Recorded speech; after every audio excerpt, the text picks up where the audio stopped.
Good afternoon, everyone. Let me, at the outset, welcome all of you for this first webinar in the series. It's titled as Silk Case Series. This webinar is part of Institute for Security and Development Policies research project titled The Silk Nodes, China's Power Architecture in South Asia and the Indian Ocean region.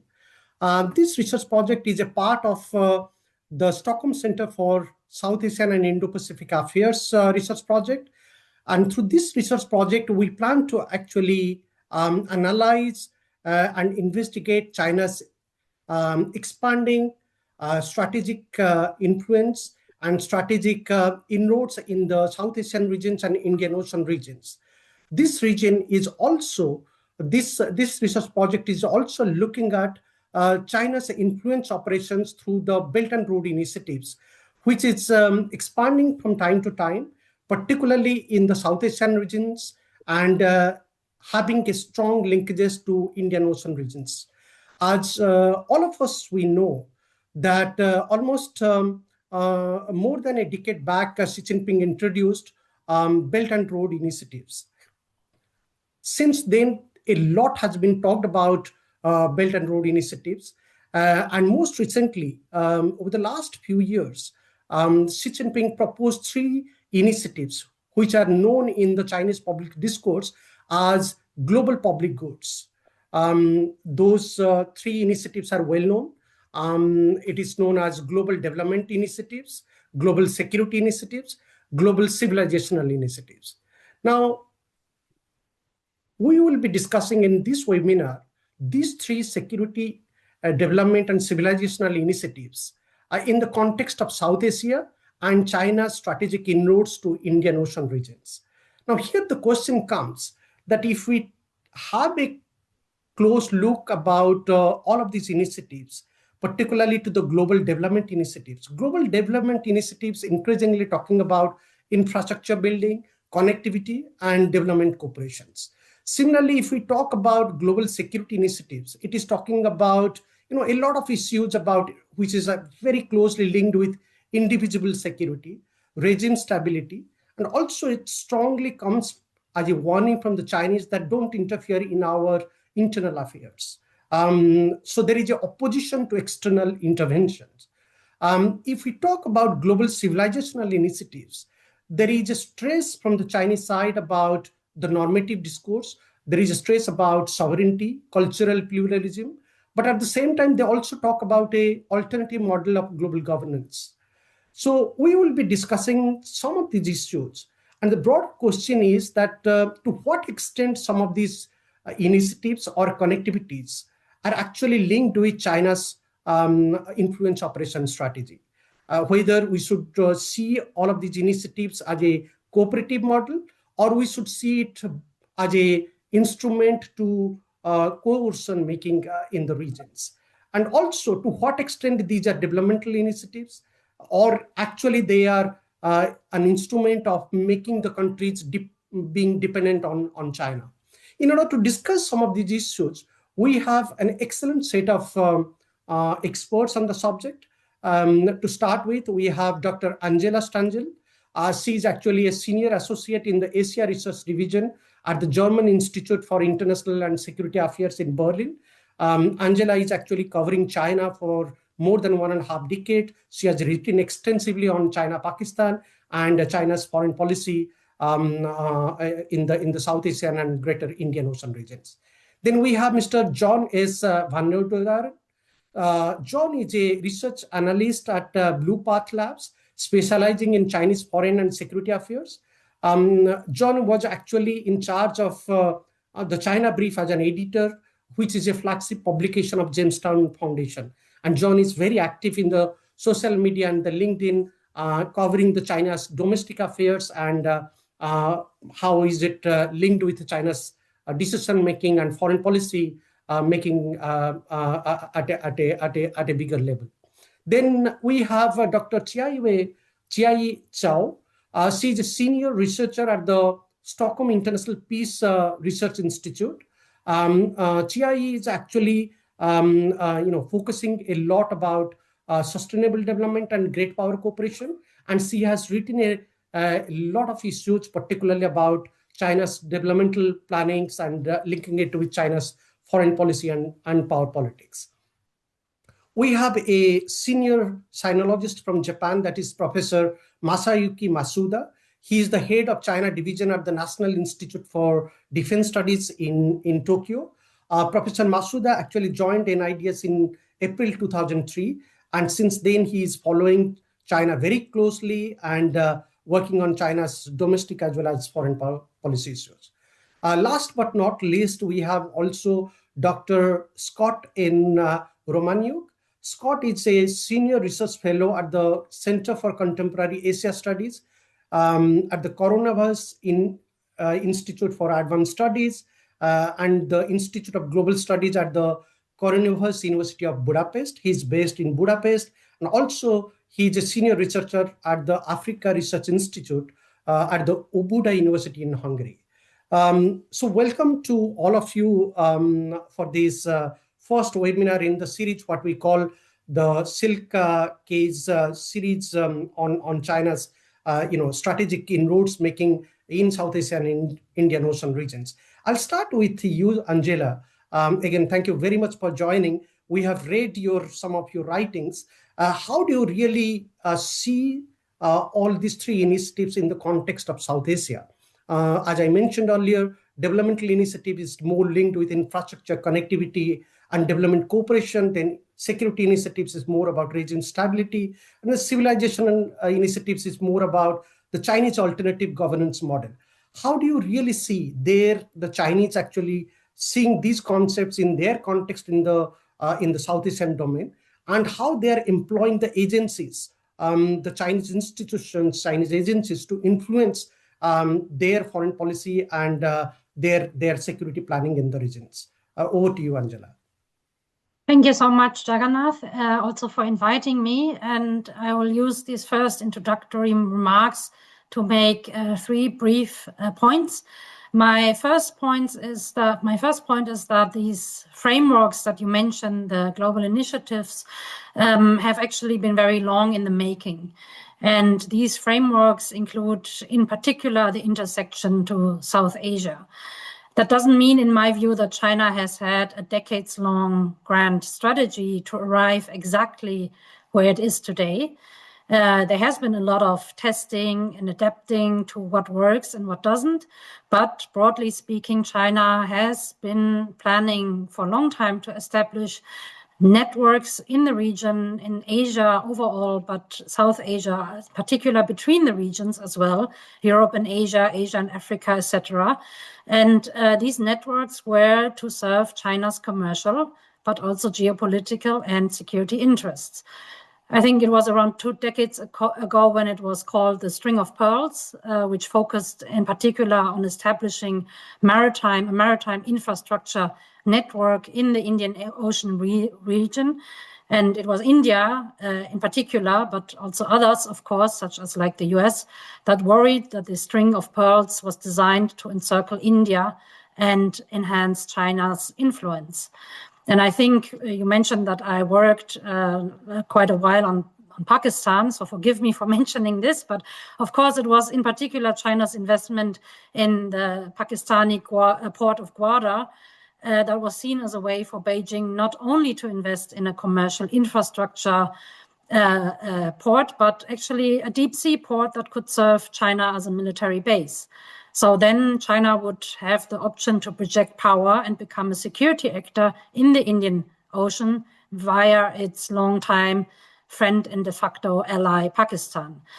Back then, there were also already talks, like I'm talking around 2007, 2008, there were already talks to build an economic corridor through Pakistan, which was an idea that then took form once Xi Jinping had announced the BRI in 2013.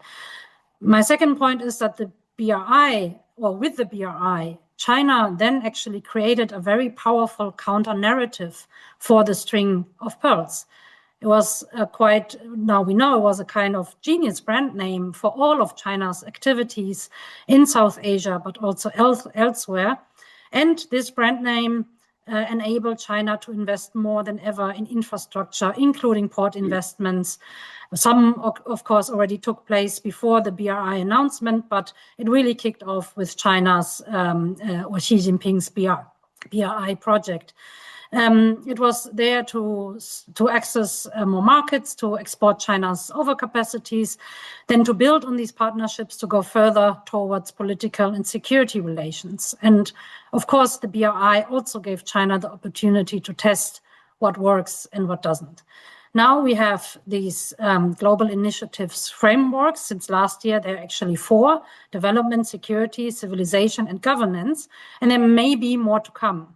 So my third point is that if the pre-BRI phases were about laying the foundation for becoming more geoeconomic, but also geostrategic, then the BRI was kicking off China's global connectivity phase. And now the global initiatives, all of them together, in my view, at their core are actually becoming about China becoming a normative power. These 4 initiatives are very clearly formulated as alternatives to Western-led international norms. They, as you mentioned, Jagannath, emphasize non-interference, sovereignty, and also the need for non-Western security models. So now it is for China time to reshape international governance, security, and development towards what they call an orderly and equal multipolar world. These initiatives have, of course, very big differences because of that to the BRI. The first difference, and that is maybe the most interesting for other countries, is that they come with much less money than the BRI. In fact, they are designed as a way for other countries to chip in. But, of course, instead of the money, now they offer ideas on how to shape a new global governance and security architecture. For some countries, in particular in the global south, this may seem very beneficial, and others may seem a new concept of string of pearls. So I think with these initiatives, what we have to expect is that a lot will be about Chinese wordings and narratives that other countries should sign up to, and that could, in the long-term future, have major implications. For instance, when it comes to narratives such as talking about a one China principle instead of a one China policy, which would have significant implications for Taiwan in particular. So these narratives in the end can shape global governance, but it will also be about security concepts, as I mentioned. So China, we see, just as an example, already expanding regional and international police cooperation, including exporting security and surveillance technologies. So in the long term, this means it entails a risk that China will gain greater political influence and reshape regional security structures, including in South Asia, and also standards according to its own preferences. I think these were hopefully exactly 5 minutes, so I leave it at here and look forward to the other comments. Thank you. Thank you very much, Angela. Very good points, and I completely agree with you. In fact, you mentioned about Pakistan and Ghadir. Our next webinar is going to discuss more in details about how the Chinese influence operation is being carried out in Pakistan, Afghanistan regions, particularly how they are using Ghadir as a port, as an inroads to the Indian Ocean regions. And then your difference between BRI and the 3 initiatives is really interesting in the context of discussion, but we'll discuss that later on. Let's now go to John. Over to you for 5 minutes, maybe. Yeah. Thanks, Jagannath, and to ISDP for the opportunity. It's a very important topic, and yeah, thank you, Angela, as well. I think that really set the table well. I agree. There has been continuity. I guess maybe I can talk a little bit about what's changed in terms of South Asia in the Xi Jinping era.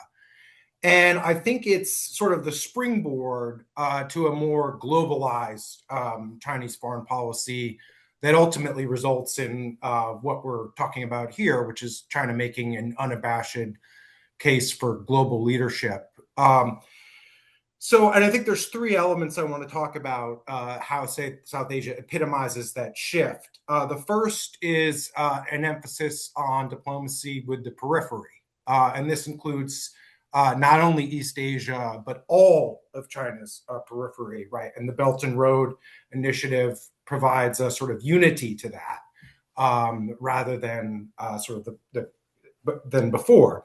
The second is an emphasis on diplomacy with the global South.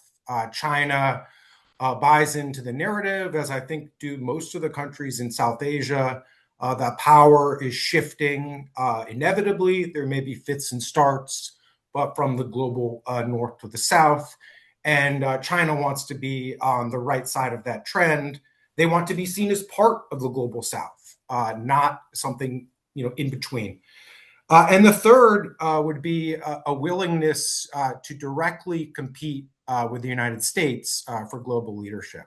And I think South Asia is a good example of that. Now I'll talk a little bit about how the three initiatives, or I guess the four initiatives, we include Global Governance Initiative, connect to this vision and how South Asia fits into them. So the Global Development Initiative, which Jagannath mentioned, launched in September 2021. I think the timing matters, right? It was launched in the midst of the pandemic, right? And the timing of all these initiatives matter, right? When they're announced, right? And this is China coming forward after a year and a half of health diplomacy, saying we can be a provider of this global public good, right?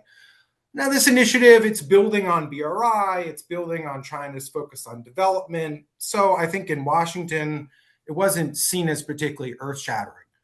The big leap, I think, for China, right, is the Global Security Initiative, right? And since that's kind of a particular area of interest for me, I'll just talk a little bit about how I think that interacts with South Asia, right? So first of all, Jagannath mentioned the concept of indivisible security or comprehensive security. It encapsulates both kind of the concept of traditional security and non-traditional security, right? And I think the line between those two has always been more blurry than Western analysts would like to kind of admit, right? So the Chinese GSI captures that, right? And I think it gives China a strategic context to embed its relationships with the other countries in the region other than India, right? And I think even India to an extent, right? Yeah. And this is where we start to see this kind of bifurcated strategy to South Asia play out, where you've got China really engaging India as a partner in reshaping the global South, not through the three initiatives, through these other initiatives, right? Through BRICS, through Shanghai Cooperation Organization, through UN, right? But then Global Security Initiative sort of comes underneath this, right? And it provides a framework for China's longstanding relationships, obviously with Pakistan, but also Bangladesh, or relationships that's really, really deepened of late. China accounts for almost 75%, right, of Bangladesh's arms purchases. So that's a critical relationship, and it allows these countries, right, to kind of balance against the hegemon traditionally in their region, right, India, right? And so I think here we can see this very nuanced strategy, and it starts to take shape with Global Security Initiative. And interestingly, you'll see China will have these kind of regional dialogues, right, with other regions, right? China, ASEAN, and they often have a security component, right? ASEAN defense ministers meeting, 16+1 is a famous example, FOCAC, right? There's no China-South Asia dialogue, right? Mm-hmm. There's dialogues that involve members of South Asian states, right? So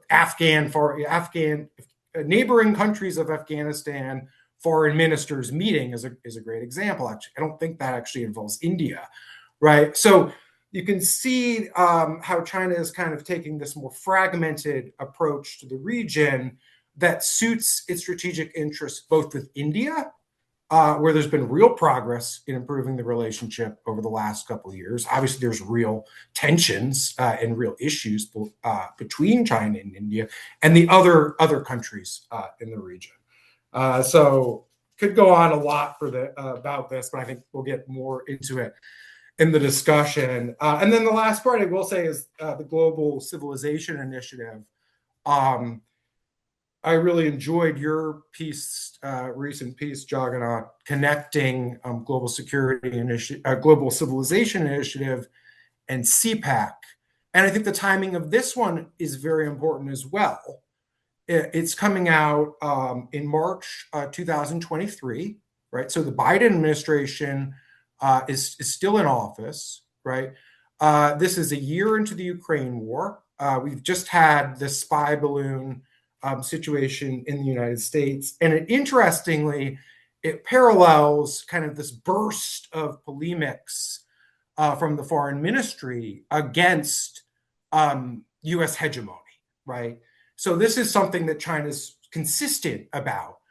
And this carries into the current administration, right? Where China can, the Europeans say, oh, the US foreign policy has fundamentally changed, right? But China can say, well, no, this is just sort of a tougher version of what we had identified as US hegemony, right? And in some ways, it may actually be more palatable to the Chinese. I guess the final point I would make is on the Global Governance Initiative.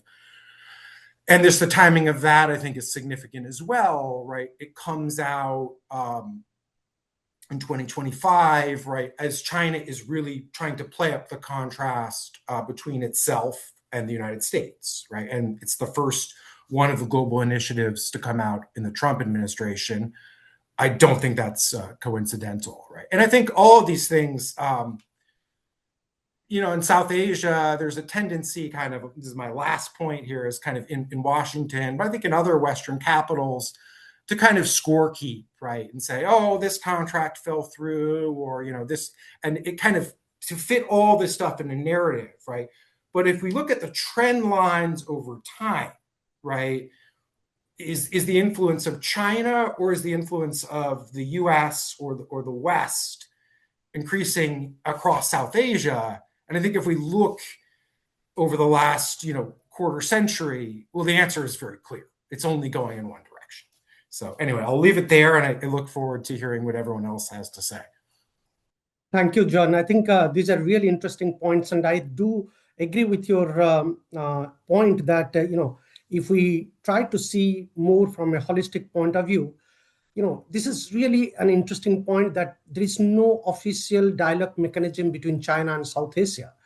And that is something we need to really discuss in details. Maybe in the second round, you could throw a little more light on this, how much this is intentional or how much it is really a challenging thing for Chinese foreign policy. Is it really India factor, or this is deliberately just been left open to probably prepare the road for next 10 to 15 years, targeting the Indian Ocean region? So we'll come back to you, but let me now invite Jia for your 5 minutes, maybe, with your initial thoughts. Yeah, thank you so much also for inviting me and for hosting me along with this distinguished panel. I was actually fully prepared to agree with all of the previous speakers. I think some of these issues are very general and very sort of a wider consensus around China's initiatives within this community. But I'm actually kind of interested to say that I think my 5 minutes are going to be a little bit more complimentary, in the sense that I have maybe much more of a more limited view, a view that these initiatives are a lot more limited in scope and in impact than China would like them to see. But I think to just start, I think the immediate context is also very important to understand China's impact. And that context is, without needing to spell it out, it's the rapid decline of multilateralism, stakeholder competition. We have messiness and intractability of conflicts, and a very clear and evident move towards more transactional approaches.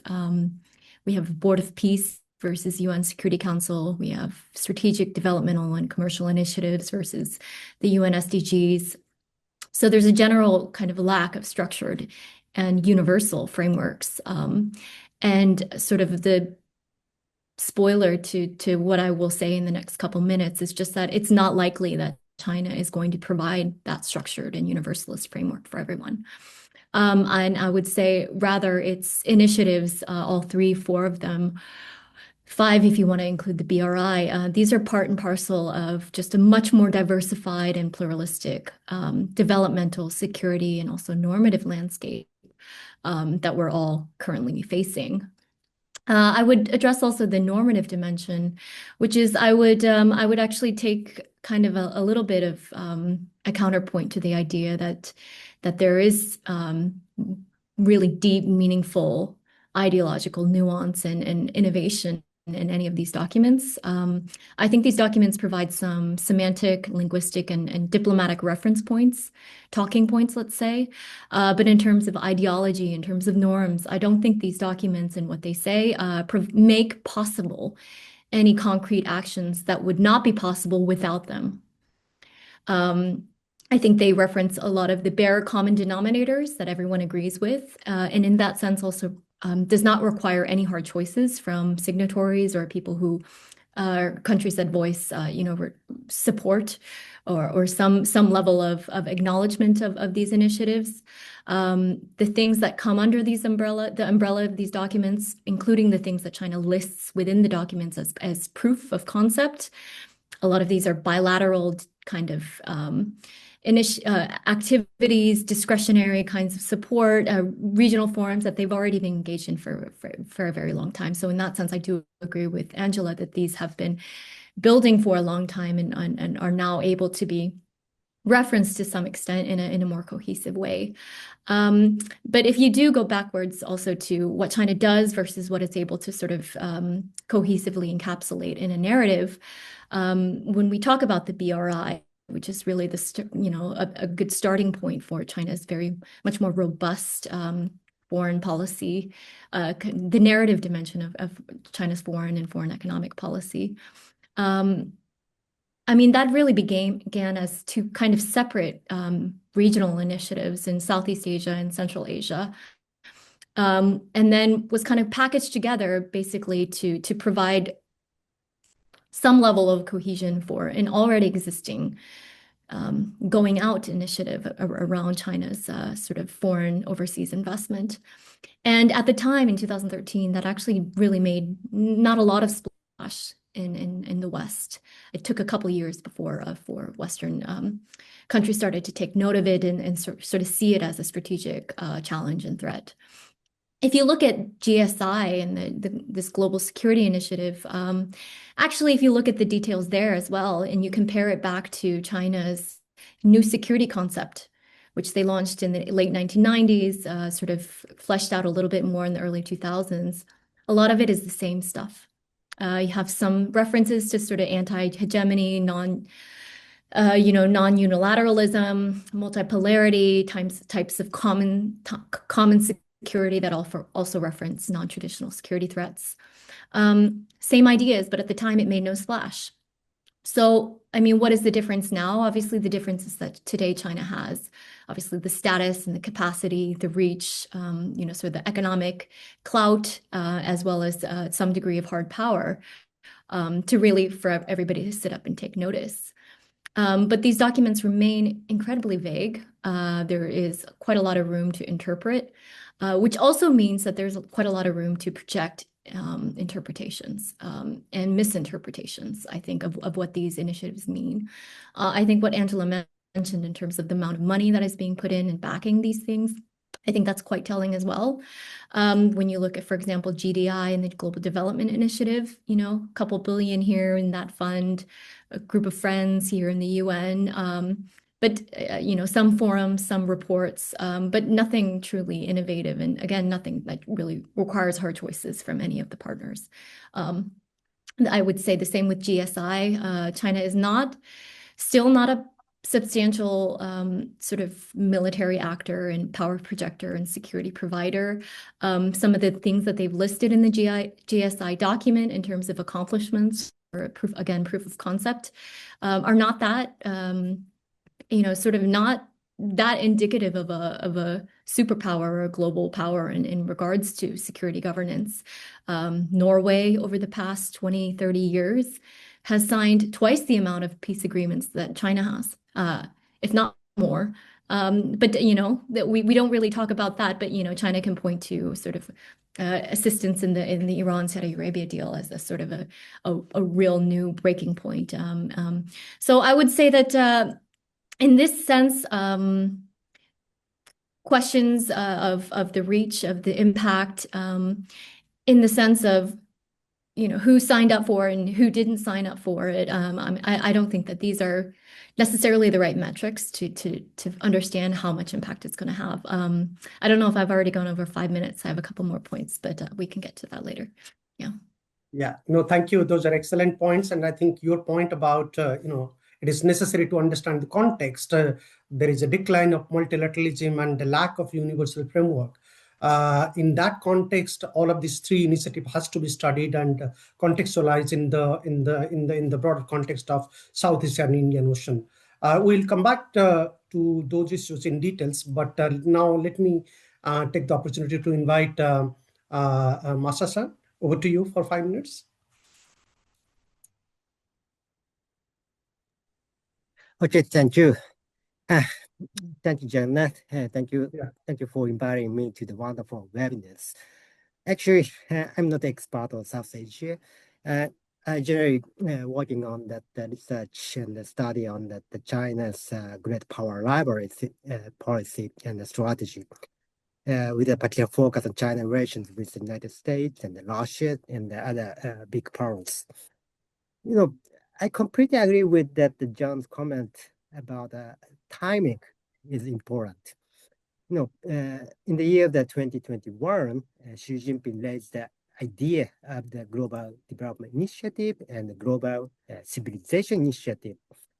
And I think that one of that Xi Jinping's three global initiative is a kind of antithesis against that, not Trump, today's Trump, rather Biden U.S. Biden administration that very much stressed the coalition of the Western or the liberal international democracy. That I think.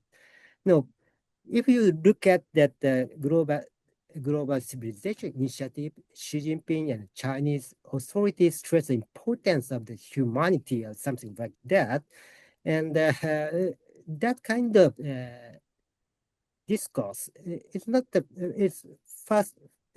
firstly raised that very much early timing of the Xi Jinping administration.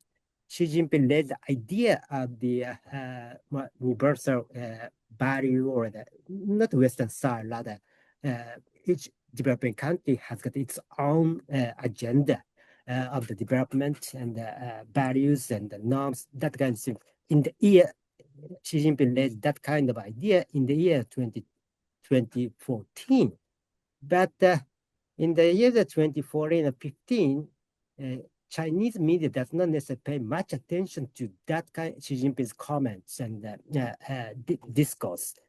But after that, Biden started talking more about the liberal international order, the Chinese Xinhua News Agency and the People Daily suddenly talking about the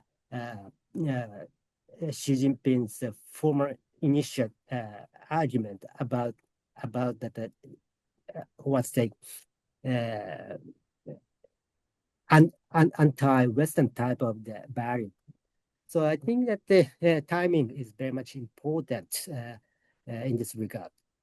And I just wanted to point out the background of the Chinese political discourse relating to that GSI, GDI, GCI. And I think that the most important thing that Xi Jinping's proposal of the Chinese style modernization during the 20th Party Congress in October 2022. And in the 20th Party Congress, Xi Jinping stated that the important task of the party, Communist Party, Chinese Communist Party, would be to advance the advance the dignification of the Chinese nation on all fronts through Chinese-style modernization. Contraposing the Chinese-style modernization with the Western model, he bought the further cement China's distinct path to the development and the leadership of the party. Then when he talking about that the Chinese-style modernization in the domestic politics and also that in diplomatic arena, he stressed very much about the anti-Western argument. So I think in the next year, very much in the early February 2023, Xi Jinping addressed before the senior party and government official. Xi Jinping harshly criticized Western modernization, claiming that the fundamental nature, which prioritizes the capital above all else, advocates a law of jungle, towards that divide between the rich and the poor, and the champions hegemonies and the power politics remained unchanged. According to Xi, Chinese modernization has dispelled the myth that modernization is equal to the westernization. And as a result, China presents the alternative pathway to modernization, especially to the other developing countries and regions. So I think when they're talking about the Chinese style modernization, together with that so-called global south and developing countries and regions, very much anti-Western movement, anti-Western discussion is very much on the surface. And as for the, I'm very much closely watching on the GSI, how much GSI translated into the action in each region. And I think that the South Asia does not necessarily that central stage arena for the China's implementations of the GSI. If you see the read some document released by the Communist Party and some government and the party think tanks, they try to appear that the GSI is now on the progress and implemented in a practical manner, but they never touch upon the case studies in South Asia. Much attention laid on the its relations with for example, Latin American countries and Caribbean countries and South Pacific countries and others. Very little touch upon that.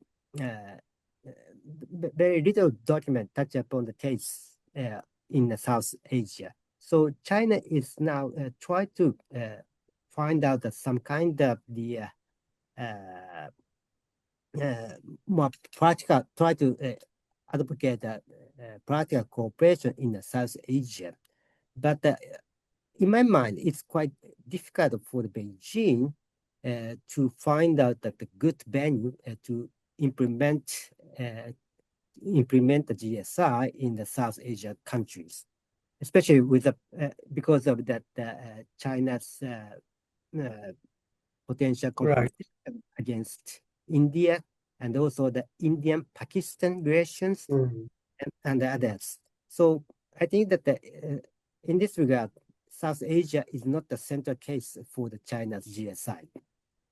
Really, thank you very much. That's an interesting proposition. I think I kind of agree with you that South Asia, in comparison to other sub-regional regions in Chinese foreign policy, doesn't really figure in that context that highly.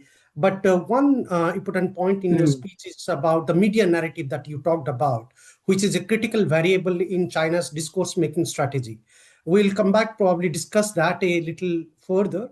But now let me invite Scott over to you for 5 minutes. Thank you very much, Jagannath, and thank you for having me here today. I have to start with building some additions to the context. I think is quite important, and a few of those additions can be put in this way. First of all, much of the discussions about China as a state and where it's going, its trajectory talks about China as rising. I think this is now outdated. China has risen. China will continue to grow and develop and rise, but the arrival has happened, in my opinion. So China acts like any other state that has its own interests, not a surprise.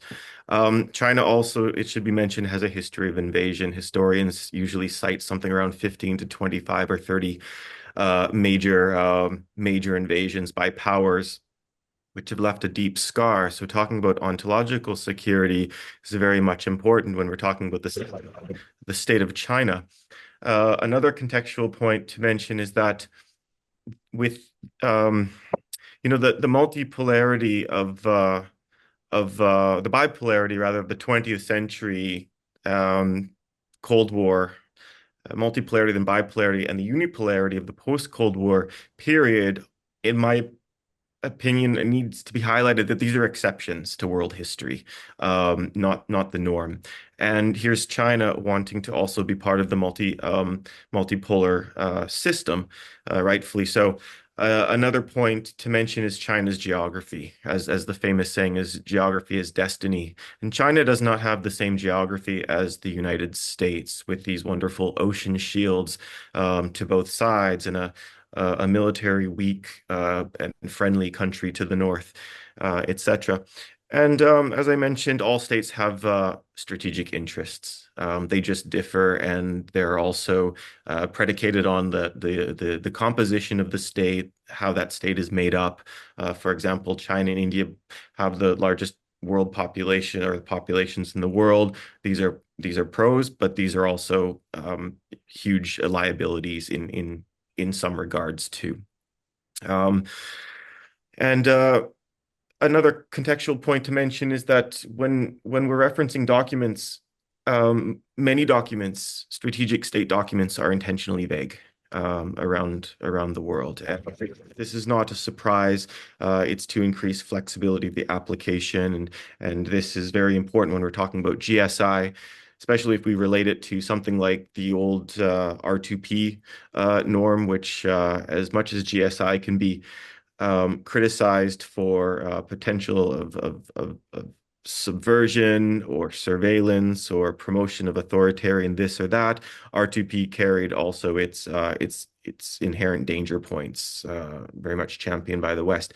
These are some important context angles that I should add. To use the rest of my time here, China's expanding role in South Asia and the Indian Ocean region certainly isn't, at least in my opinion, ad hoc. It's not reactive, and it's not purely economic. These are all very complementary. They're layered, they connect nicely, they reinforce each other. They're very carefully structured and targeted under the leadership of Xi Jinping. We've mentioned these four. I will focus more so on the three. They're not just isolated diplomatic slogans. They carry ambiguity to them, yes, but that's not uncommon in my opinion. And they do form a much broader, I don't want to use the words grand strategy because that hints at the idea that China is out to conquer the world. And I don't subscribe to this China threat theory that it will topple everything, but it does form a much broader, longer term, as my colleagues pointed out, grand strategy. And an important aspect of this is the idea of development. Is China out to look towards the development and betterment of all states and communities? Probably not, but it's certainly putting its own interests first. Again, it should be no surprise, but development helps to create access. And I think this is very important, especially if we consider and go back to the idea of China's geography. It's surrounded by choke points. Jintao was talking about the Malacca dilemma. Many states have their own Malacca dilemmas. China is just seeking to assuage the impingements of Malacca. Let's consider the fact that on a daily basis, China consumes around 16 million barrels of oil, and yet it's producing around 4.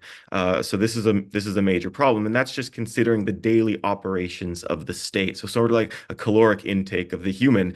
Now you add on physical activity, exercise, all sorts of things, and that would be maybe analogous to military operations or deploying militaries, so on and so forth. Then that consumption increases. So this is very important to consider. In practice, it's definitely the case that the GDI aligns very closely with the BRI, and I would say that these projects are not just about roads and ports, but reshaping various forms, instantiations of geography, social geography, cultural, political, economic, and this is very, very important.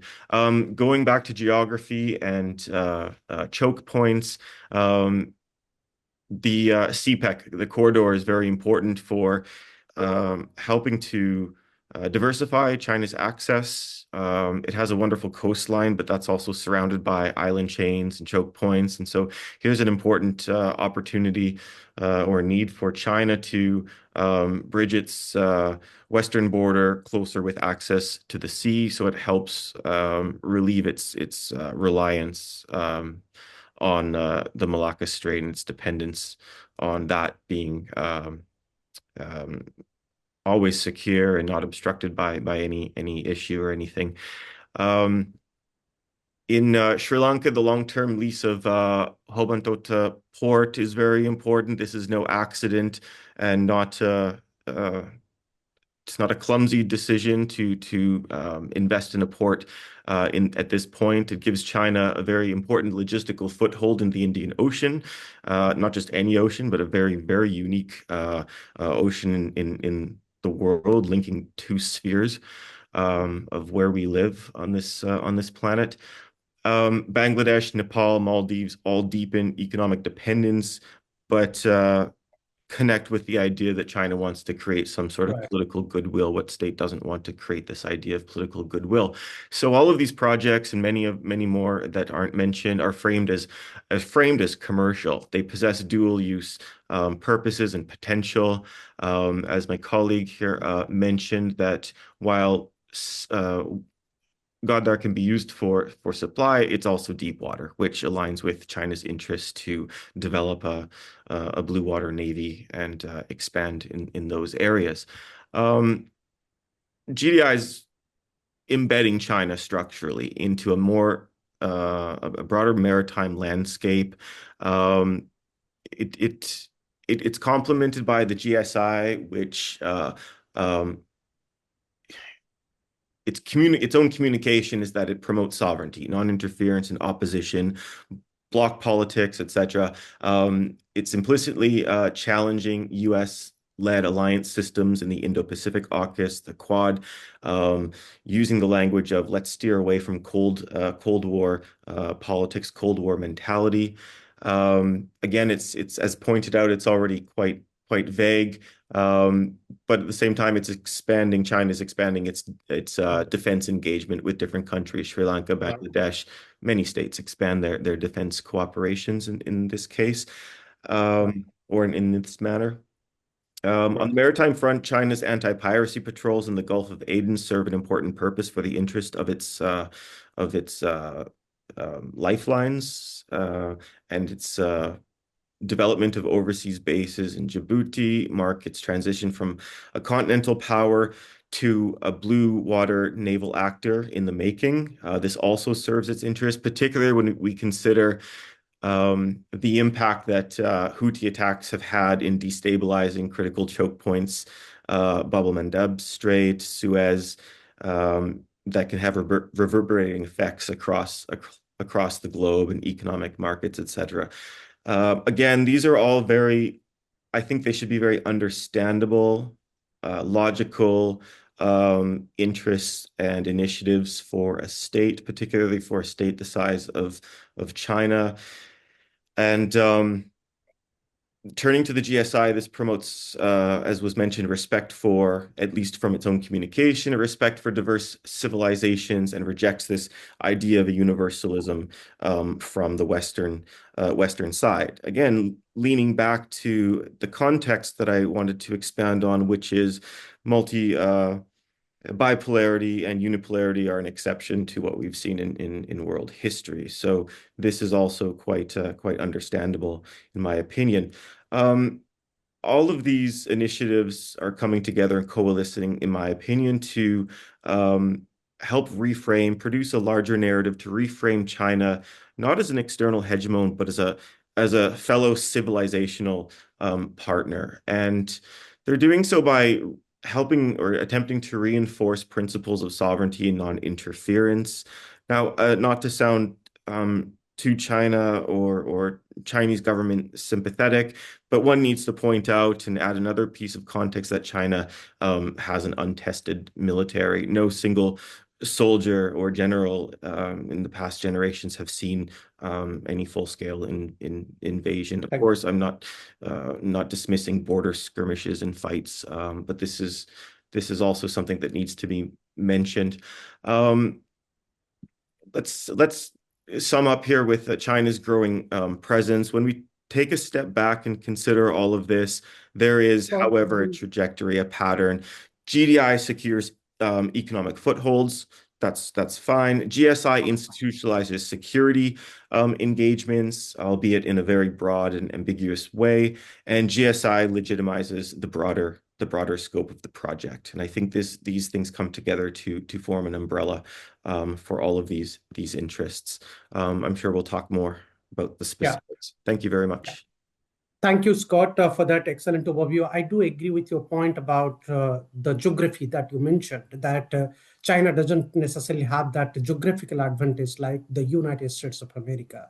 And I think how much that is a factor in terms of pushing China to introduce such kind of initiatives, to look at South Asia as a gateway for the larger Indian Ocean, road making. So I think that is a point. Of course, we'll be discussing this issue and in this webinar and in other webinars. But I will probably, in the interest of time, I'll try to club the second and third round together and take some of these questions that already we have a couple of questions from the participants. I would request each one of you to have a look at those questions. But let me pose a general questions to everyone that, one of the critical facets of the Chinese foreign policy, and I'll start with John here, is about the role of the agencies, be it the Chinese Communist Party, be it the People's Liberation Army, or be it the state-controlled media or the educational institutions or the intellectuals. How much these agencies really have shaped Chinese thinking about the criticality of South Asia to China's global strategy, Indian Ocean strategy over the last 1 decade or so? How do you really see the role of the PLA, CCP, and different wings of CCP, particularly? How much they have played a critical role? Second, I think there is a question has already come, and I think this is in direct relevance to your point about China-South Asia dialogue that we discussed. This is from Sumit Nakandala. He's asking, there was a mention about the necessity of dialogue between China and South Asia, whereas such dialogues has been carried out in the past, but all of these events has been originated from the Chinese side. And I think I do agree with that. In fact, the Chinese are pushing for a long time about China-SAARC dialogue, which never really materialized. Then the Chinese actually introduced some 10, 12, 15 years back, China Trans-Himalayan Initiative Dialogue. I attended the first one in Kunming. And then there is this Kunming initiative, which is existing for more than, almost 3 decades or 2.5 decades, which is, known as BCIM. and later on they linked it with the Belt and Road initiatives. So I would come to you, John. How do you really see that in the context of role of the agencies, and also do you think South Asia is less significant in that context? That's why the Chinese have not really been succeeded in having this dialogue, or this dialogue is there from the Chinese side, but they have probably not succeeded in terms of establishing multilateral mechanisms and institutions. Yeah, maybe I'll answer the questions in reverse order because I think that'll be a bit easier for me. I wouldn't say that's because South Asia is less important. I would say it's because it's different, right? You've got this huge disparity in power between the actors in South Asia. Yes, obviously, Pakistan tries to match India, but you don't have that in ASEAN, right? So the power structures within the region that China's dealing with are different, right? So I think that necessitates this kind of different approach. And I think in some ways, I don't want to say the relationship with India is more important, but it's important for, someone mentioned this equal and orderly multipolarity, right? And India is such a crucial player in that, as is Europe, right? And the goal isn't, there for India or Europe to align with China, but it's for them not to align with the US, right? And to follow, they use the term, strategic autonomy or whatever, but to follow, and China sees that type of world, is playing much more to its interests, I think. Now, over the long run, it may have different objectives, but that's why I see South Asia as different from other regions, if that makes sense. As far as the ministry question or the agency question, it's a great question. Obviously, the Chinese system is a black box. So, and I can just say from my own research and talking to other people, my sense is that yes, all the major foreign policy actors are participating within this framework, trying to get a piece of global security initiative, like they would any other centrally dictated initiative, right? But I do think if there is a ministry that kind of dominates global security, right, it's Waijiaobu, right, the foreign ministry. This is a foreign ministry show, right? It's the point person for the global initiatives is Wang Yi. Wang Yi has a close relationship with Xi Jinping, right? We all saw, of course, we've seen over the past couple of years, the gutting, not just of the Central Military Commission, but all of the top levels of the People's Liberation Army. So there's no one remotely close to Wang Yi and statue politically within the PLA. Obviously, we had Zhang Youxia purged. The other entity to watch, though, would be the Ministry of State Security, right, which has a pretty, I don't want to say tense relationship with MFA, and has also feeds input into the system, has direct access to the PBSC, has direct access to Xi Jinping, and is trying to put its own spin on these initiatives. So, but I do think that, the PLA, where it's going to have a strong influence in South Asia, is going to be through the mill-mill relationships, and that's where it's going to be, and then grafting the global security initiative on top of it, if that makes sense. Sure. Thank you, John. That is excellent.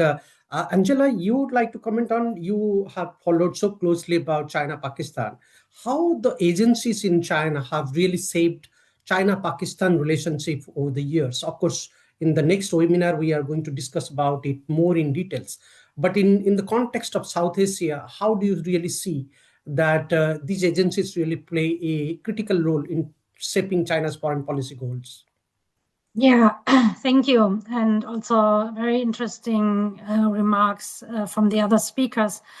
So coming back to Pakistan, I think we all know about the kind of in Chinese interests in maintaining this relationship, which has always been so uneven in many ways. But in the end, of course, it was about the balancing that I think Scott talked before, the power balancing, keeping everyone in check. Sometimes it was about the US. Mostly it was about keeping India in check. And this is why China supported Pakistan's military. So the military agency was, I think, for decades long, the most important one in this relationship. And it extended even to support Pakistan's nuclear program, as we know by now. And I think if we take Guada and also CPEC later, then as an example, it's actually interesting that, none of these two major projects actually never really kicked off.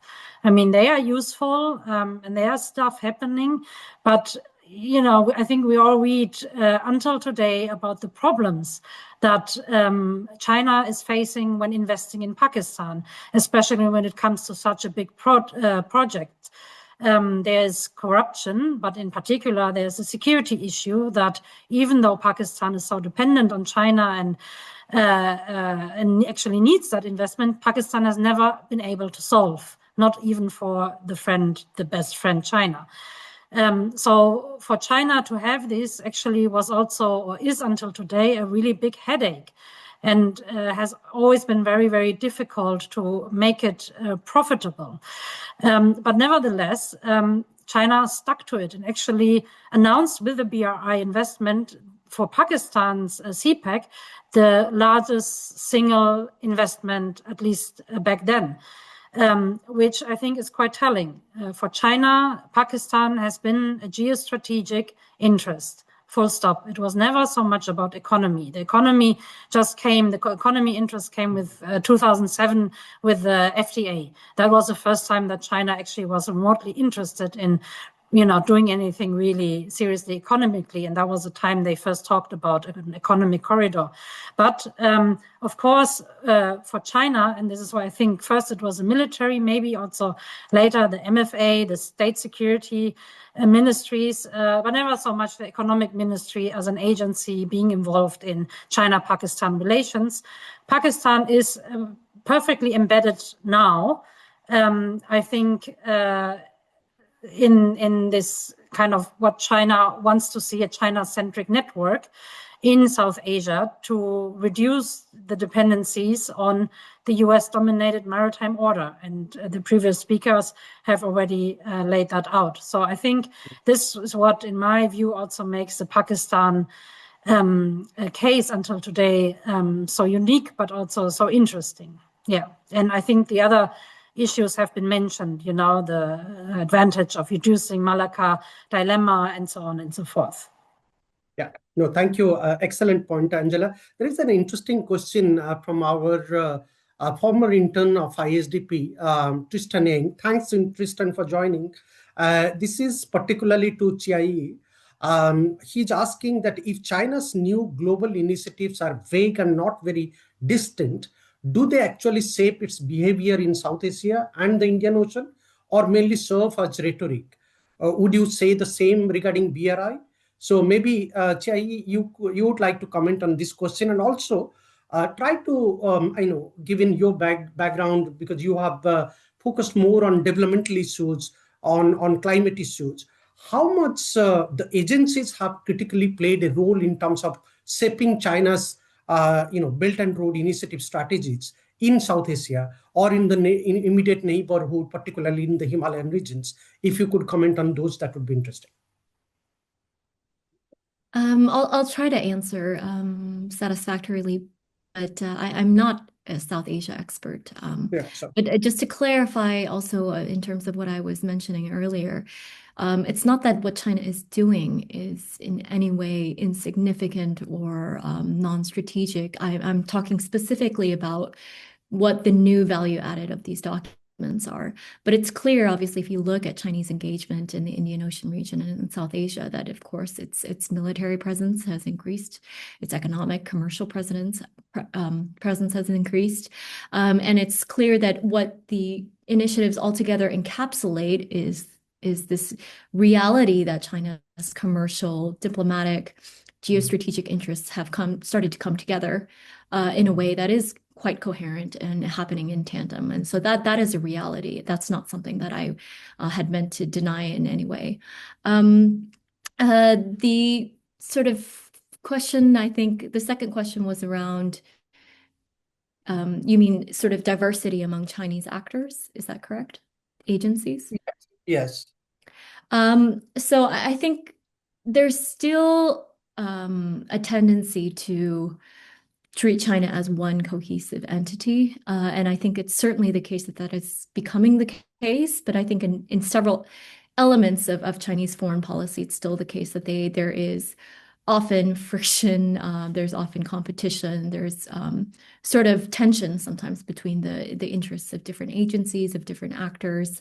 You do see that still in development to some extent. And this is what also I think China benefits from when it has very vague sort of foreign policy initiatives, is that anything can fit under its umbrella. Everybody makes use of it, including different bodies of the Chinese state, the private sector, individuals, things like that. So that becomes a little bit more complex. I just a little bit more on in terms of the sort of this China-centric security order, particularly in South Asia or in the Indian Ocean region. I really question of whether or not that's quite possible. I mean, China is a pretty lonely superpower.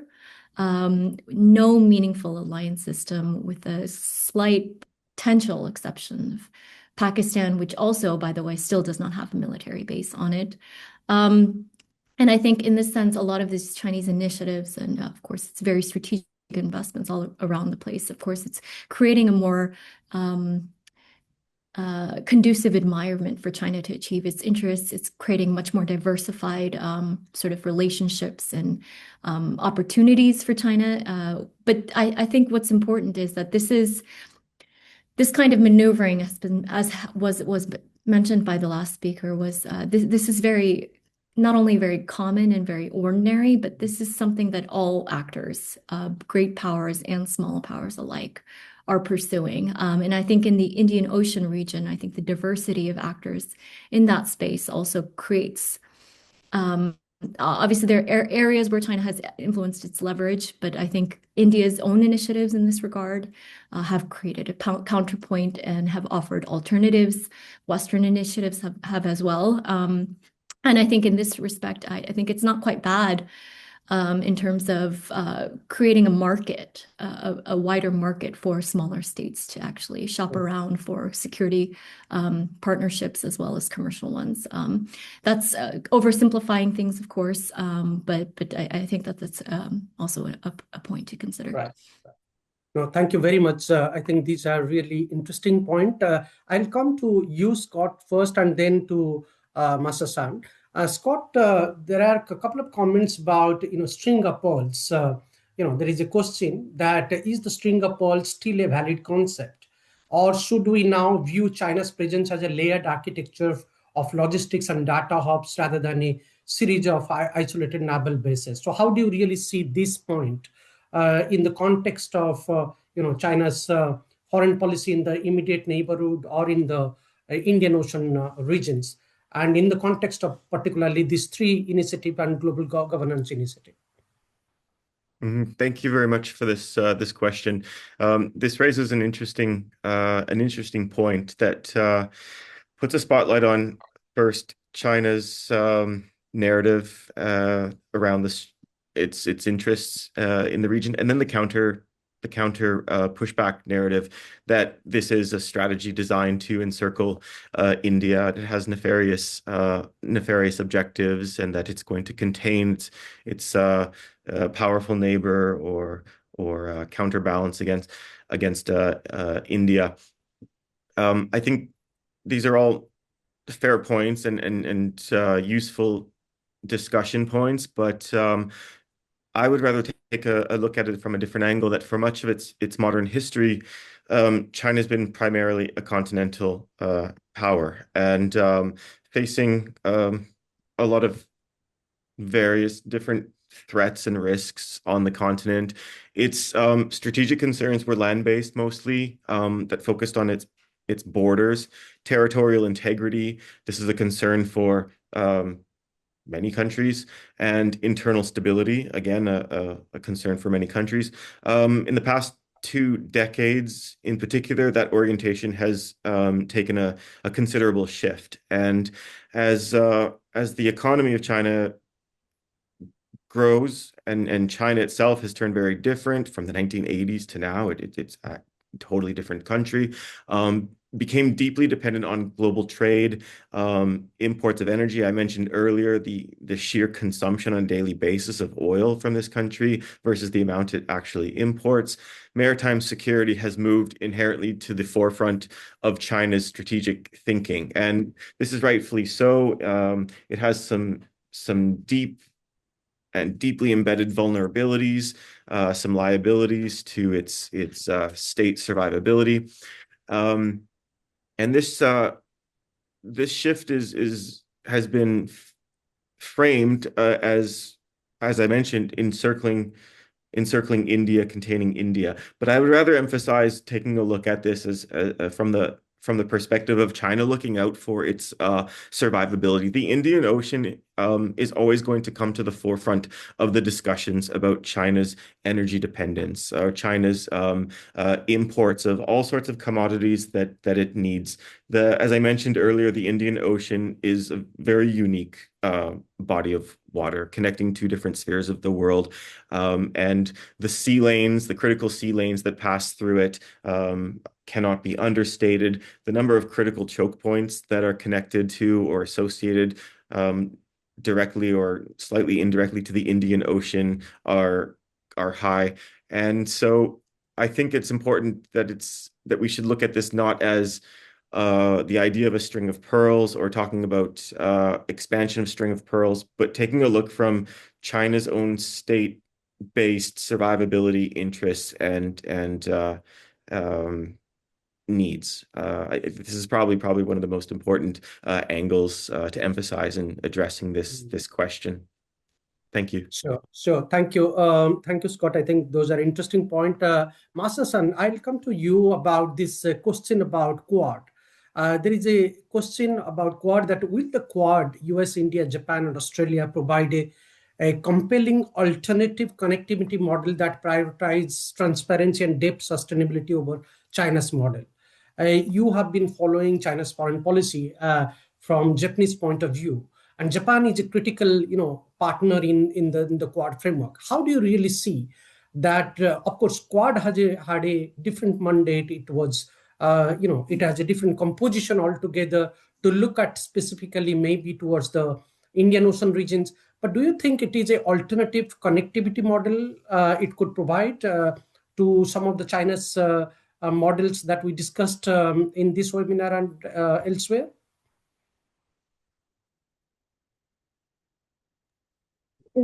Thank you. From Japanese perspective, current Takaichi administration tried to reviewing the so-called free and open Indo-Pacific initiative and strategy.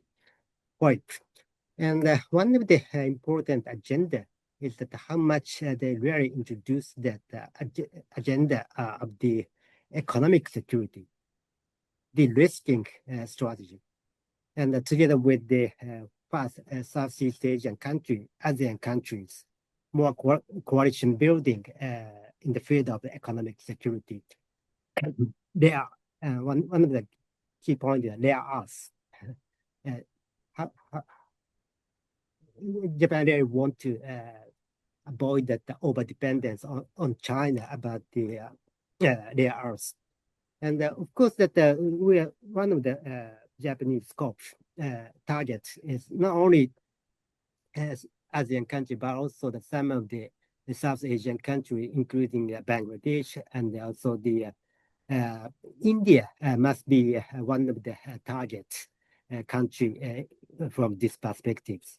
So I think the Quad, it's not just only a connectivity issues, rather more focusing on that de-risking initiative is one of the important agenda for the current Japanese administrations.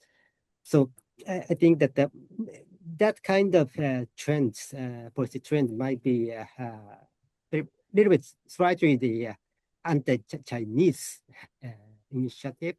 So I think that how much India and other South Asian countries could respond positively to the Japanese agenda setting is, I think the Quad is still we are still enjoying the Quad from the perspective, broader security perspective, and capacity building efforts is one of the big agenda for the four countries' security cooperation. But another agenda must be economic security. Right. Thank you very much, Masa-san. There are a few more questions. I would encourage each one of you just to have a look at it so that you could prefer to answer some of these questions. There is a comment from Victor Helbrom. He's asking, thank you very much for the interesting discussion. As you have been discussing the importance and proposing the purpose of the various initiatives, I'm wondering if you think talking about a regional approach to these initiatives helps or confuses more compared to looking at them in relation to individual South Asian countries. It's a slightly confusing, but I think I could reframe this question by saying that can we really rope in China as one of those partners to talk about this regional approach that Victor is talking about? Actually, this is a very interesting point what he is making. So I will probably start in the reverse order. First, I will invite Scott, then Masa-san, then Chiai, then John, and then we'll end with Angela. There is also one more question that, should India create its own version of BRI for reaching out to neighbors? In fact, in this context, you could also comment how much we could really rope in other partners, critical partners. Japan is a critical partner. Japan is investing a lot in India's northeast. Japan is a connectivity initiators in many parts of Asia and many parts of outside Asia also. EU has a global gateway strategy. So how much the external partners comes here as a collaborator for China or as a challenger to China? If you could comment on some of these issues in the context of South Asia, that would be interesting. So let's start with you, Scott, first. Yes, thank you for this question and addressing it. I would say both aspects are important, looking at individual states and the broader regional context. In the context of the GSI, there's two broad parts to this. So China is talking about peace and prosperity. They're also under those terms, they're highlighting the idea of morality, the idea of human rights, the idea of justice, and then connected to these, there's a question of how to enlarge this, how to turn it into something, and how to scale things like cooperation, coming together, working together. And from an individual state perspective, as all states have their own interests, just like all people have their own interests, they want to ask, how is this going to affect me? How is this going to affect the region? But what impact is it going to have on me with my specific characteristics? And South Asia, Southeast Asia, there's a lot of different types of states with different characteristics. So under the idea of scaling cooperation, my question as a state would be coercion, inducement. What does that look like under the heading of coming it together? How so? Under what terms? And then working together in what ways, under whose leadership? So I think that these are important questions to ask from the individual state level. On the other hand, the second part of GSI is talking about dialogue, discussion. It's creating all sorts of forums with different regions. This isn't inherently bad or negative in itself. And it's important to look at this from a broader, non-individual state, but regional level, because it's also GSI is stressing the idea of comprehensiveness and talking about not just the traditional, as was mentioned by other members here, but the non-traditional risks and threats to states, and those transcend state borders. That's very important to bear in mind. Existential threats, climate change, of course, all very important. Food insecurity, something that's affecting countries that will continue to affect all countries, or many countries at least. Poverty, sustainable security through development, and this has to be asked from the individual state level, but we can't escape looking at it from the wider regional level or point of view as well. Thank you. Thank you, Scott. Masa-san? Okay, I think the current recently one of the keywords would be the global south. Japanese government and even some of the U.S. partners also stress the importance of the cooperation with the global south countries and regions. And China tried to take some initiatives to take some leadership of the global south countries. But we share the same concept of the global south. But on the other hand, it's quite difficult for the Beijing to create a positive synergy with for example, Japanese policy trends. For example, Japan is now proposing to providing the more substantial security cooperation with the developing country, including South Asia and the banner of the OSI, Official Security Initiative. But from Chinese perspective, it's a kind of the countermeasure against the Chinese initiative, because for Japan, Abe administration several decades ago just announced that conditional support toward the BRI, China's BRI, and other international initiative.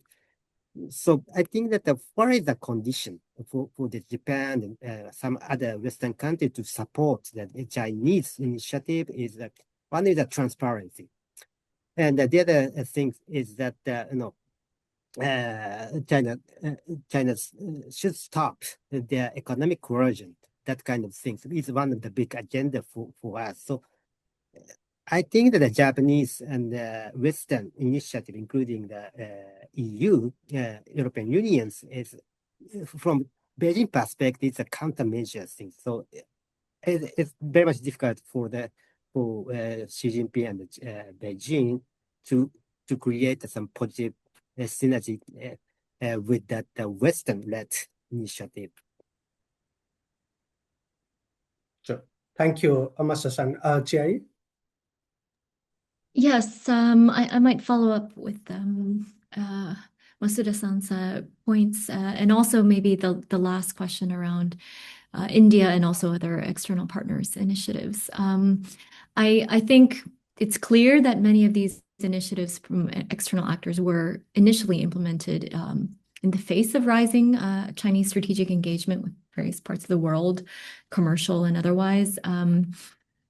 India has a couple of these initiatives already, of course, security and commercial. The G7, Japan, Global Gateway, the US's International Development and Finance Corporation was also established relatively explicitly to counter China. But there's another, so in this sense, I agree that there's not a sort of natural way to engage with China within these frameworks. But another way to frame this kind of competition, which I tend to see actually as positive, is in terms of their impacts on the smaller states that are actually the objects of this competition. So what does this do? I mean, this essentially provides a buyer's market for smaller states who then receive much more interest, much more financing opportunities, much more engagement by the powers that are trying to cater to them. Standards tend to be sort of one aspect of that competition. So at least during the Biden administration, I mean, the idea then with, sort of also the partnerships for global infrastructure and still, the EU's global gateway is the idea is that you provide a better alternative. You provide a better alternative to China on financing terms, a better alternative to China around standards, around sustainability, ESG, these kinds of issues. And I think of this as a sort of race to the top. So I don't necessarily see the negative aspects of that kind of competition. I do think that they have escalatory dimensions to them that need to be managed. But I think right now, sort of, although there's a real risk that smaller powers will be crushed in terms of much more unilateralist great powers, I think there's sufficient space for also middle powers like Japan, EU, if you want to call it great or middle, to really come in there and also work cooperatively to continue to maintain some elements of a better order, even if it's going to be more fragmented. Yeah. Thank you, Thierry. John, you would like to respond? Yeah, I guess I'll pick up on a couple threads here. I guess I do agree. I think you have to look at it in terms of both the region at large and the specific countries.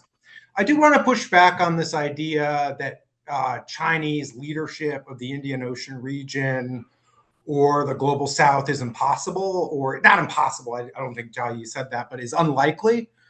I look at the history of my own country, and if you look at America, 100 years ago, we didn't have any allies, right? And our initiatives were probably seen as vague by the European powers, right? So I think this idea for China is, if you build it, they will come, right? And I think that they're pulling on both normative threads and pushing up against geostrategic realities, right? So the reality in Washington, we've talked a big game on the Asia Pacific for the last 15 years. But if you look at the prioritization in US foreign policy of regions right now, you've got, Latin America, we know the Donroe Doctrine, right? We have a situation in the Middle East, right? We're potentially on the verge of war with Iran. And then you have the situation in Ukraine, the unresolved war. So Asia has slipped to fourth, right? And within that, the Indian Ocean region is, Washington has trouble knowing how to approach this region.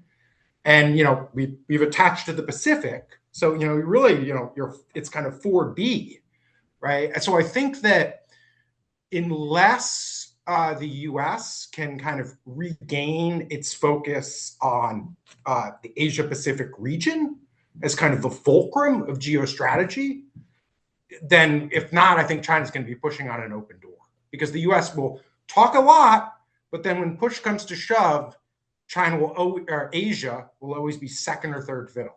So anyway, that's my 2 cents. Thank you. Thank you. I think that's interesting. Angela, over to you.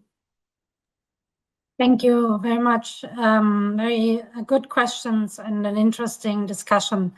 I think I would like to add to what John just said, that I think China, as we mentioned at the very beginning, has been planning a lot of partnerships, initiatives for a long time, even though maybe they didn't have these sexy names. But in the end, in many ways, we are playing catch up right now. If we talk about the global South, I think since years, we hear now always this narrative in the West, we have lost the global South, which I don't really agree with. But I do think that in many global South countries, the Chinese and also Russian narratives are dominating. And, people believe those countries, actors, much more than Western actors, because also another part of this narratives that China and Russia comes to the global South is that we in the West have double standards, which they are also not very wrong, but not always. Then it's of course not about Russian or Chinese behavior in the global South. So I think in the end, China has been very good at actually planting these narratives that may be useful in the future when it is about gathering majorities in international platforms, such as in particular the UN. And here again, we are playing catch up. If we're looking at my country, my foreign minister, German foreign minister, just went to visit to the Indo-Pacific, including the South Pacific Islands. And for a lot of Germans, I think it is not clear why he went there. At times like these, with, what also John mentioned, the Ukraine war still going on and a very challenging US president and so on. Why is our foreign minister out of all places going to the South Pacific Islands? But it's precisely because we are playing catch up with trying to get, smaller countries kind of on our sides, because every country is in the end a UN vote. This is just as an example. And I think often that China, with the investments and infrastructure building, I mean, with BRI, there have been so many studies about what has failed and how actually for a lot of countries, Chinese investment has not been as attractive as China might have hoped. And also, again, looking at Europe, we had also a big format called 16+1 and 17+1.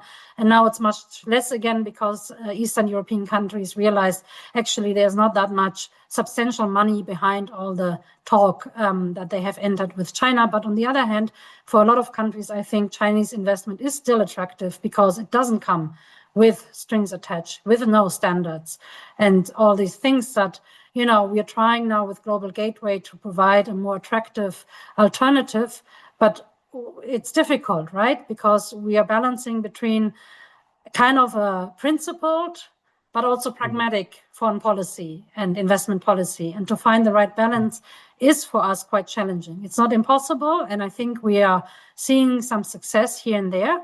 But I think also that a lot of our success in deepening partnerships with countries that maybe have been leaning more to China before is not so much because we became so much more attractive suddenly, it's because of Chinese behavior. So China is often also hurting itself by behaving quite aggressively towards Southeast Asian countries, South Asian countries, and so on and so forth. So I think this is kind of the very complex mix that we are seeing right now. And just to make a very final point, because we started off also with the global initiatives and then BRI and so on, I think what we also need to pay attention to in the future is, and again, coming back to China's long-term planning, is that now BRI also is in the middle of a transformation from this traditional infrastructure investment in transportation routes, roads, railways, and so on, to new sectors, to very tech-related investment. You know, we have the Green Silk Road, the Digital Silk Road. We even have a sub-branch of the Digital Silk Road called now the Space Information Corridor that focuses on satellites and space and so on. And again, this is probably good for a lot of countries, and we cannot blame China for wanting to have better satellite internet around the world. But on the other hand, there is a very dual-use nature of what China has been doing, including in South Asia, in the global South, but even in Europe. So I think this is my last word. Thank you. Excellent, Angela. We still have 8 to 10 good minutes. I thought from my point of view, just to summarize everything and just to take a few points, and I think this is coming from Chiayi's point, where you were mentioning about the smaller states, the role of smaller states and middle powers. Now, in the context of South Asia, if we see, except probably India, which is, officially India calls itself as a major power or a, influential power in Indian Ocean. But other countries, more or less, they are smaller powers in the context of China and in the context of the world politics. They are seen mostly as smaller states. If we try to understand from China's point of view, a quick comments, maybe in 1 minute each, you would like to comment that which are of these South Asian countries, Pakistan, Nepal, Bhutan, Bangladesh, Sri Lanka, which one of these South Asian countries are critical or really significant to China's decision making of foreign policy, security making strategy in the regions? If you could throw some quick lights in 1 minute, which are the 2 states you have to pick up if we have to really summarize this discussion? We'll start maybe in the same order. Scott, a quick comment from you, and then we'll end with Angela. We'll start with Scott. Yes, thank you for this. It's difficult to choose, but I like the type of question this is. Pakistan, definitely, I don't find my assessment is not the most important country to China. Why? China China's interest in Pakistan cannot get around instability, and instability lies between Pakistan and China, and this is something that's going to be very difficult to solve and solve long term. So it was mentioned earlier, profitability is a question, but stability over profitability is very much an important calculation. So, and I would choose stability before profitability any day. This is lacking there. However, we see different opportunities across all of these countries, and geography then comes into play once more. Singapore, not resource endowed, but very much important next to the critical Malacca Strait of Malacca. Sri Lanka also very important for the opportunities potential it provides for offering China some territory and bases. So I would highlight these two. But of course, this is a highly subjective but very interesting and importantly constructive question. That's my 2 cents on that. Thank you. Sure. Masa-san?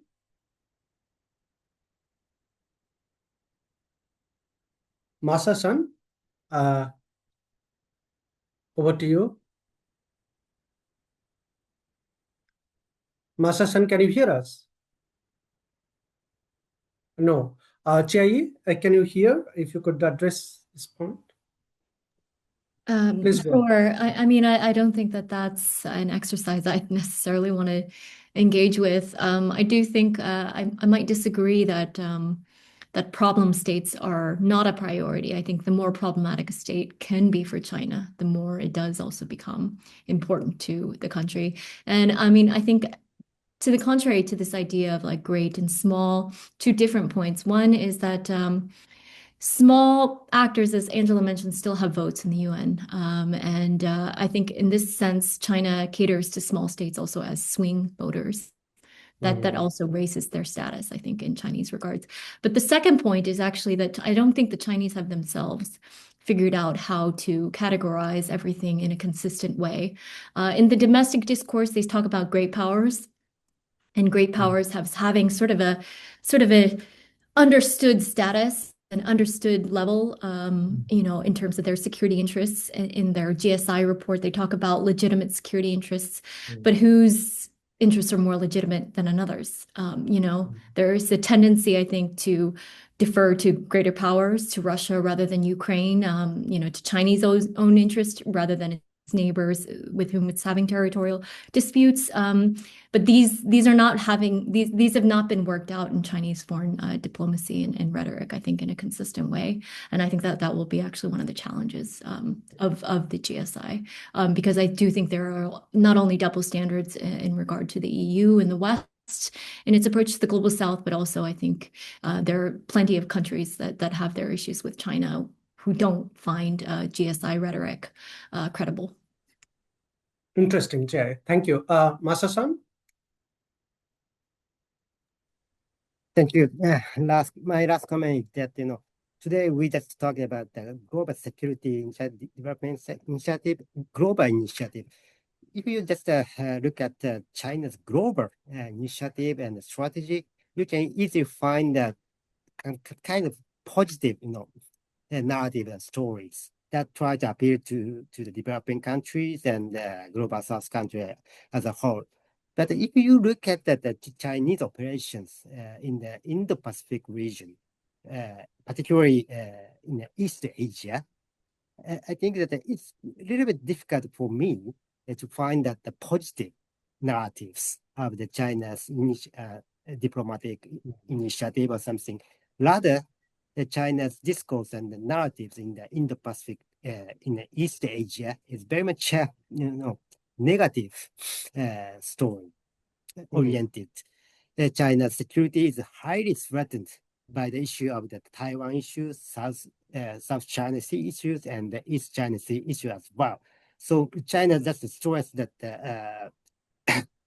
they need to negatively respond to that China's challenge posed by the external actors, including United States, Japan, and some coastal countries in the Southeast Asia. So I think that how China, Beijing can find that some balance between that positive story and negative story So I think that's the important topics to be discussed in the future. Right. Even though your answer is outside my question, but very interesting take in the context of this seminar. And we are going to discuss some of these issues in the next few webinars that we are planning. John, over to you. Yeah, I'll go to pretty easy ones. I'll first say Pakistan. You've got a deep institutional relationship, direct relationship between the military and a direct line to the Chief of Army Staff in Pakistan, which really sort of controls the country's foreign and defense policy, joint defense production, the JF-17 fighter, the J-10, SAM systems. China helps Pakistan create its own A2AD bubble versus India. It helps it be able to retaliate versus India and allows some balancing versus India. The second one I'll go is Bangladesh. You've seen a significant change in its relationship over the last couple of years. It seems to be trying to shift away from Indian dominance, trying to help develop a base there, a Bangladesh Navy base. It sold submarines at a discount. I mentioned earlier, Bangladesh gets almost 75% of its arms sales from China. And then finally, the last thing I'll say is if you look at the population growth of these countries over the long run, these are going to be huge countries. They're going to be huge markets. There's no indication that China's economy is going to shift away from trade and being heavily export driven. So I think over the long term, China will want to hitch its wagon to these countries that are going to have growing middle classes. They're going to be the sort of engines of economic growth, and China will already be on the ground floor with extensive investments, ready to be ahead of the curve. So, excellent, thank you, Angela. What are your last 2 minutes? So I would say if China could make a wish to a genie, then it would be a dream for China to have India being one of China's followers, and maybe Singapore, just because of the size and economic power. In realistic terms, I agree with John. I mean, Pakistan for sure. I think the Bangladesh argument is very strong. This is about usefulness for China, and I think those countries are the most useful in the future for China. Thank you. I think these are excellent remarks, and I think this is going to really be useful for our next series of webinars. China, Pakistan, Bangladesh, Sri Lanka, these issues we are going to discuss. In fact, the next webinar, I would encourage all of our participants, if you have not really registered and if you have time, if you're interested to know more about how the Chinese influence operation is growing over Pakistan and how China is going ahead with Pakistan as far as China-Pakistan economic corridor is concerned, particularly the strategic road making they are making in Godar, please register for day after tomorrow's webinar that is scheduled on 19th, on Thursday. And then on 5th of March, we are discussing about another important corridor of the BRI, that is the BCIM, Bangladesh, China, India, Myanmar, and the Bay of Bengal strategy of China. So we are going to discuss over this summer a number of issues, including each of these corridors and the influence that China has got over the immediate neighbors in South Asia and in the larger Indian Ocean regions. Some of our speakers are going to write papers for us, for the special papers. I would encourage our participants to look at our website and read those interesting comments if you have time and download those. With this note, let me thank each of my panelists here for finding time and sharing your thoughts. It's been a really interesting discussion with all of you, and also to all of our participants for finding time and joining us. Let me at the end thank you, Anna, and both my intern colleague in the centers for all of their logistical support, and all of those ISDP support team for arranging this webinar. Thank you very much. Have a lovely afternoon, and see you next time. Bye-bye. Thank you. Thank you. Bye.